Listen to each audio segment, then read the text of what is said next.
नमस्कार मंडळी. श्रावण महिना म्हटलं की आपल्या मनात सर्वात आधी भगवान शिव, मंदिरातील घंटानाद, शिवलिंगावर होणारा अभिषेक, बेलपत्राचा सुगंध आणि पावसाने हिरवगार झालेला निसर्ग डोळ्यांसमोर येतो. महाराष्ट्रात तर श्रावणाला एक वेगळंच धार्मिक आणि सांस्कृतिक महत्त्व आहे.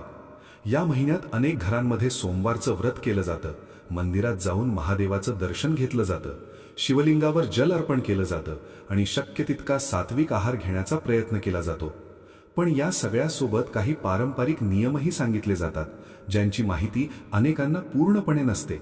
विशेषतः श्रावणात कोणत्या भाज्या टाळल्या जातात, व्रतामध्ये काय खावं, शिवलिंगावर कोणत्या वस्तू अर्पण करू नयेत आणि कोणत्या गोष्टींची काळजी घ्यावी याबद्दल अनेकदा संभ्रम असतो. त्यामुळे या संपूर्ण विषयाकडे फक्त भीतीच्या दृष्टीने न पाहता आपल्या धार्मिक परंपरा आणि त्यामागील भाव समजून घेणं महत्त्वाचं आहे. सर्वप्रथम श्रावण महिन्याच्या कालावधीबद्दल एक गोष्ट लक्षात घ्या. श्रावणाचा कालावधी सांगताना वेगवेगळ्या पंचांग पद्धतींमुळे प्रदेशानुसार तारखांमध्ये फरक दिसू शकतो. त्यामुळे महाराष्ट्रात वापरल्या जाणाऱ्या स्थानिक पंचांगातील तारीख आणि तिथीला प्राधान्य देणं योग्य ठरेल. या काळात येणारे सोमवार विशेष मानले जातात आणि अनेक भाविक त्या दिवशी उपवास किंवा व्रत करतात.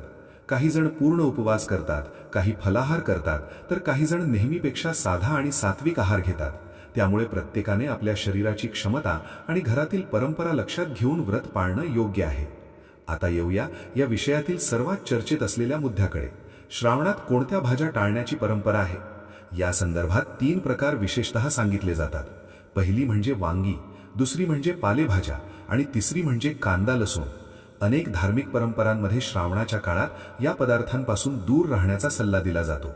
विशेषतः पावसाळ्याच्या काळात भाज्या स्वच्छ ठेवणे, त्यामध्ये कीटक किंवा सूक्ष्मजीव वाढण्याची शक्यता आणि शरीरासाठी हलका आहार घेण्याची परंपरा यांच्याशीही हा विषय जोडला जातो. मात्र हे लक्षात ठेवा की या गोष्टी मुख्यतः धार्मिक आणि पारंपरिक आहार मान्यतांच्या संदर्भात सांगितल्या जातात. प्रत्येक व्यक्तीने आपल्या आरोग्याची गरज लक्षात घेणं आवश्यक आहे. सर्वात आधी वांग्याबद्दल पाहूया. पावसाळ्यात वांग्यामध्ये कीटक लागण्याची शक्यता असते असं पारंपरिक आहार विचारात सांगितलं जातं. त्यामुळे श्रावणात वांगी टाळण्याची पद्धत काही घरांमध्ये पाळली जाते. विशेषतः व्रत किंवा धार्मिक नियम काटेकोरपणे पाळणारे लोक या काळात वांग्याची भाजी न करण्याला प्राधान्य देतात. मात्र याचा अर्थ असा नाही की वांगी खाल्ल्यामुळे एखाद्या व्यक्तीचं आयुष्य खराब होईल किंवा तिची पूजा व्यर्थ ठरेल. अशा प्रकारची भीती निर्माण करणारी भाषा वापरण्यापेक्षा यामागची धार्मिक मान्यता समजून घेणं अधिक योग्य आहे. यानंतर येतात पालेभाज्या. पालक, मेथी, माठ यांसारख्या पालेभाज्या पावसाळ्यात सहज उपलब्ध होतात. मात्र पावसाळ्यात त्यांच्या पानांवर माती, सूक्ष्म कीटक किंवा इतर अशुद्धी चिकटलेली असण्याची शक्यता असते.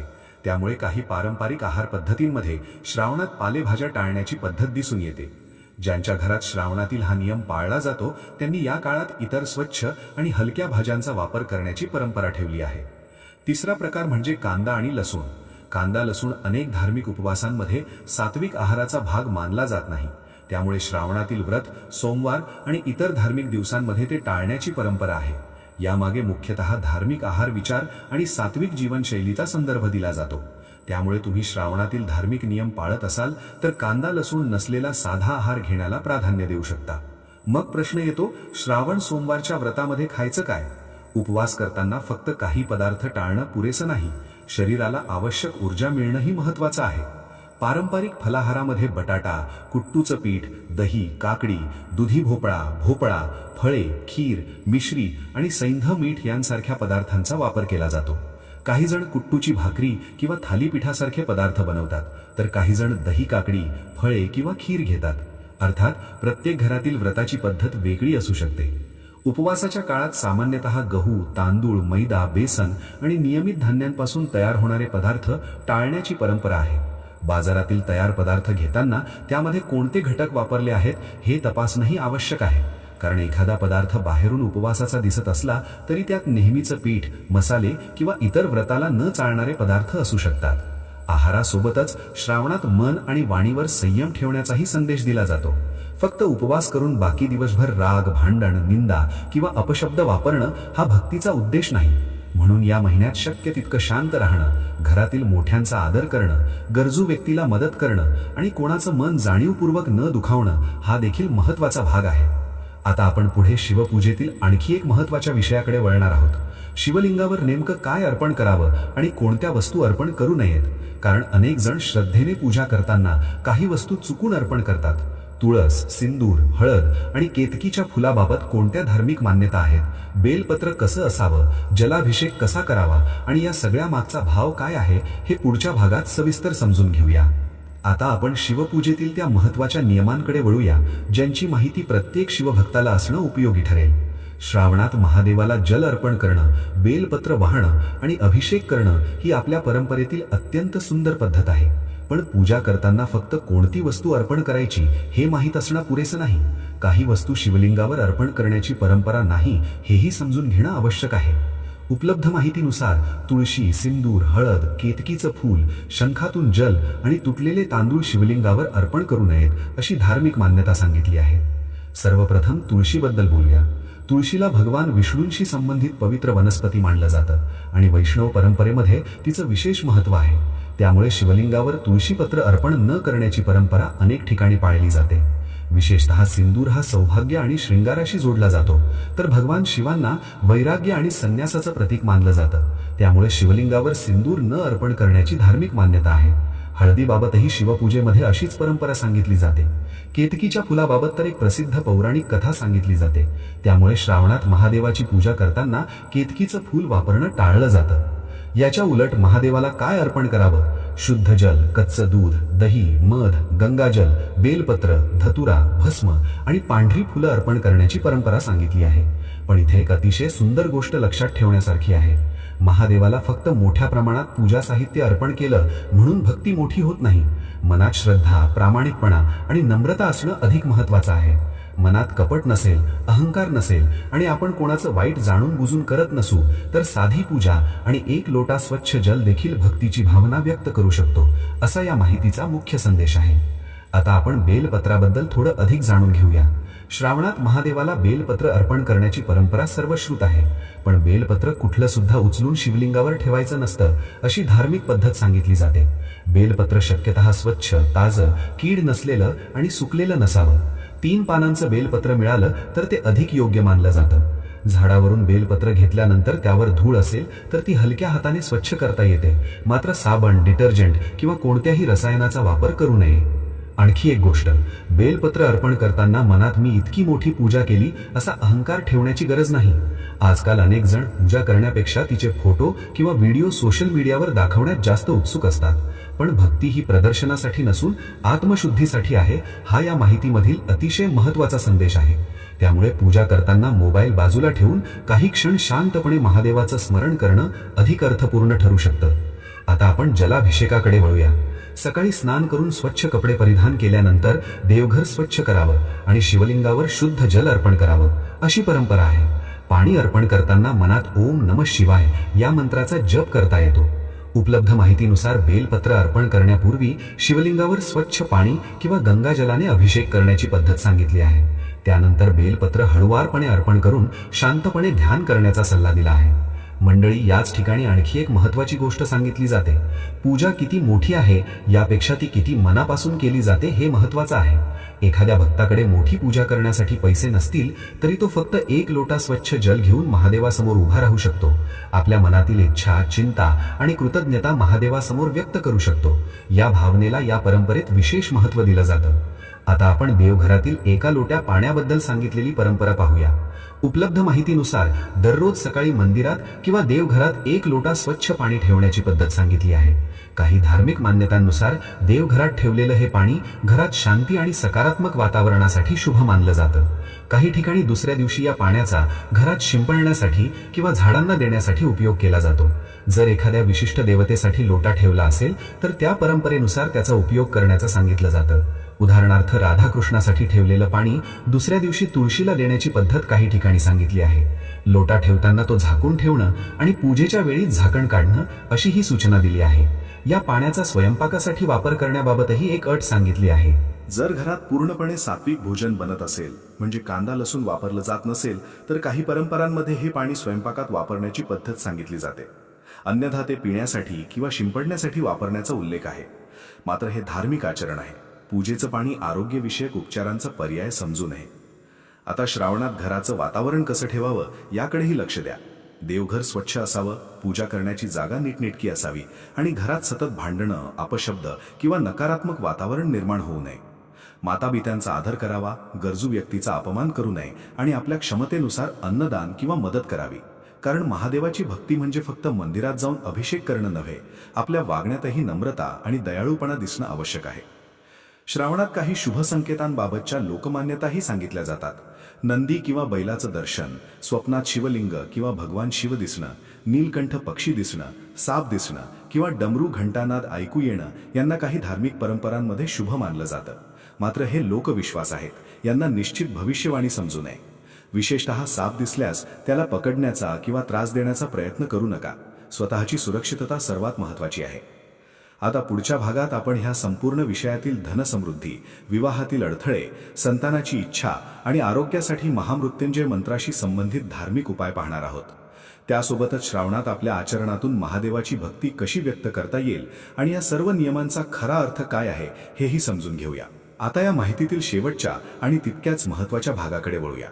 श्रावणात महादेवाची पूजा करताना अनेक भक्त आपल्या जीवनातील वेगवेगळ्या अडचणी दूर व्हाव्यात, घरात सुखशांती राहावी, आर्थिक परिस्थिती सुधारावी, विवाहातील अडथळे दूर व्हावेत किंवा कुटुंबातील व्यक्तींच्या आरोग्यासाठी प्रार्थना करतात.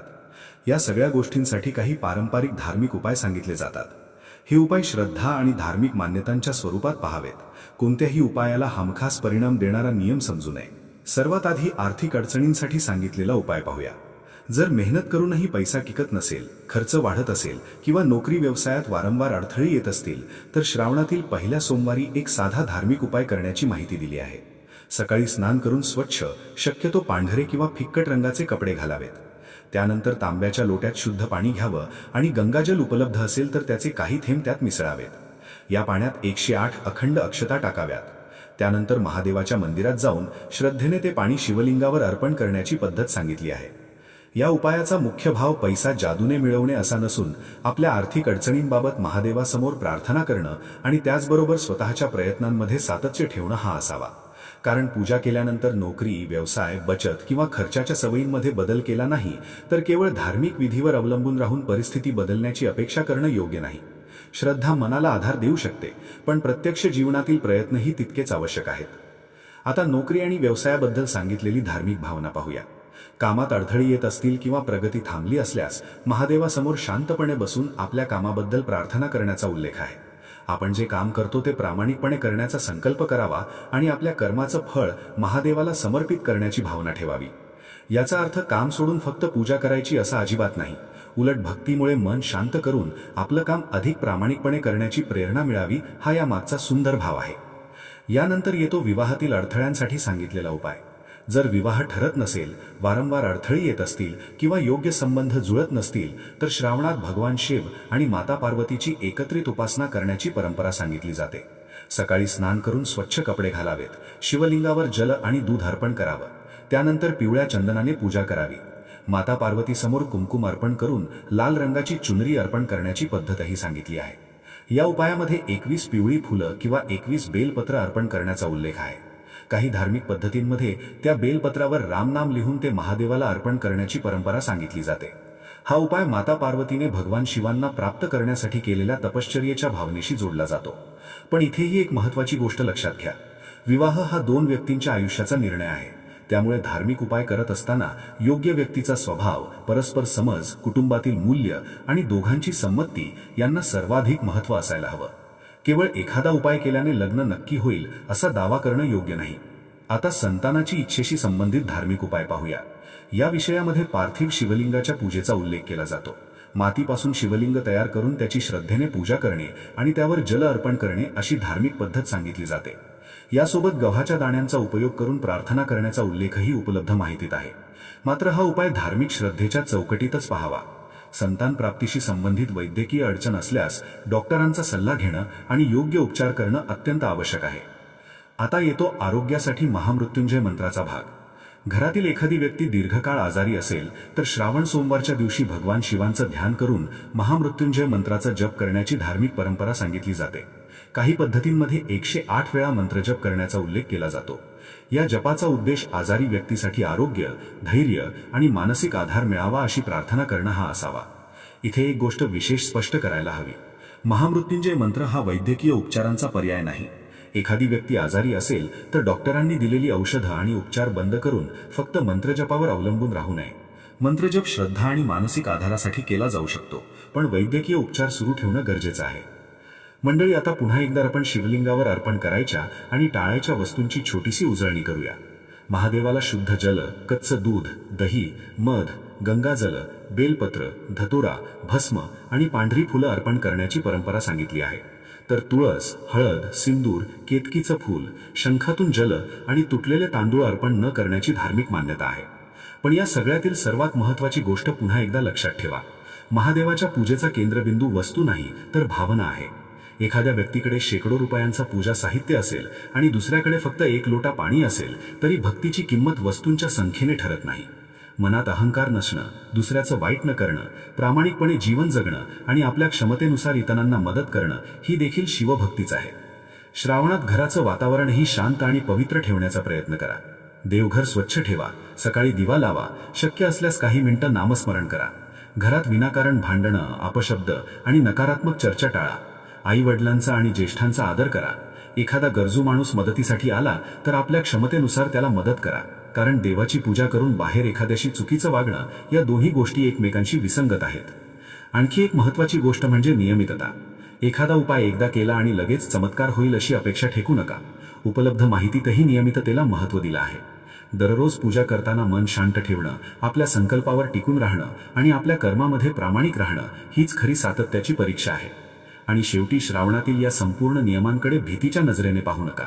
हे केलं नाही तर अनर्थ होईल किंवा ही वस्तू चुकून अर्पण केली तर आयुष्यभर संकट येतील अशा भीतीवर भक्ती आधारित नसावी. धार्मिक परंपरांचा आदर करा, पण त्यांचा भावही समजून घ्या. पूजा आपल्याला शांतता, संयम, चांगलं आचरण आणि सकारात्मक विचार शिकवत असेल तर तिचा खरा उद्देश साध्य होतो. म्हणून या श्रावणात महादेवासमोर फक्त आपल्या इच्छा सांगू नका, स्वतःमध्येही एक चांगला बदल करण्याचा संकल्प करा. राग कमी करायचा, खोटं बोलणं टाळायचं, आई वडिलांचा आदर करायचा, गरजू व्यक्तीला मदत करायची, आपल्या कामाशी प्रामाणिक राहायचं आणि शक्य तितकं सात्विक जीवन जगायचं. कारण शेवटी महादेवाची भक्ती ही फक्त मंदिरात संपत नाही, ती आपल्या वागण्यात दिसली पाहिजे. शिवलिंगावर वाहिलेलं बेलपत्र काही क्षणात कोमेजतं, अभिषेकाचं पाणी वाहून जातं, पूजा संपते, पण त्या पूजेतून मनात आलेला चांगुलपणाचा विचार जर आपल्या आयुष्यात टिकला तर तीच खरी साधना ठरते. श्रावण हा त्यामुळे केवळ उपवास करण्याचा किंवा काही पदार्थ टाळण्याचा महिना नाही. हा स्वतःकडे पाहण्याचा, मन शांत करण्याचा, कुटुंबासोबत प्रेमाने राहण्याचा, निसर्गाचा आनंद घेण्याचा आणि आपल्या श्रद्धेला चांगल्या कर्मांची जोड देण्याचा काळ आहे. या संपूर्ण माहितीचा सार एकच: श्रद्धा ठेवा पण विवेकही ठेवा. पूजा करा पण चांगली कर्मही करा. उपवास करा पण शरीराची काळजीही घ्या. महादेवाकडे मागा पण आपल्या प्रयत्नांवरही विश्वास ठेवा. आणि जेव्हा तुम्ही श्रावणातील एखाद्या सोमवारी शिवलिंगासमोर शांतपणे उभे राहाल तेव्हा मोठ्या मोठ्या इच्छा मागण्यापूर्वी एक छोटी प्रार्थना नक्की करा. मन शांत राहू दे, योग्य मार्गाने चालण्याची बुद्धी मिळू दे आणि आपल्या हातून कुणाचंही जाणून बुजून वाईट होऊ नये. याच भावनेने या पवित्र महिन्यात महादेवाची आराधना करा आणि आपल्या घरात प्रेम, शांती आणि सद्भावना टिकवण्याचा प्रयत्न करा. हर हर महादेव.